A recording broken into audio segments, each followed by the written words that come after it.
আল্লাহ তুমি আমার গুনাহগার উম্মতকে বাঁচাও। এই দুনিয়ার বুকে রব্বুল আলামিন সব নবীকে একটা করে দাওয়া মুস্তাজাবা দিয়েছেন, মানে যে দোয়া করলে কবুল হয়ে যায় সাথে সাথেই। দাও বিহা, দুনিয়ার সব নবীরা ওই দোয়াটা দুনিয়ায় করে ফেলেছে।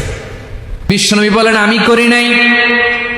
ওয়া ইন্নী আখতাবিউ দাওয়াতি শাফাআতান লি উম্মতি ইয়াউমাল কিয়ামাহ, আমার ওই স্পেশাল দোয়াটা আমি দুনিয়ার বুকে কঠিন বিপদে পড়েও কোনোদিন করি নাই। আমি আমার স্পেশাল দোয়াটা কিয়ামতের দিন আমার গুনাহগার উম্মতকে সুপারিশের জন্য রেখে দিয়েছি।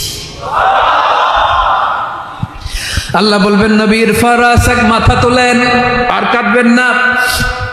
বিশ্বনবী মাথা তুলবেন, আল্লাহ বলবেন সাল তোতা, আপনি যা চাবেন তাই দেব। ওয়াশফা তুশাফা, সুপারিশ করেন, সুপারিশ কবুল করব।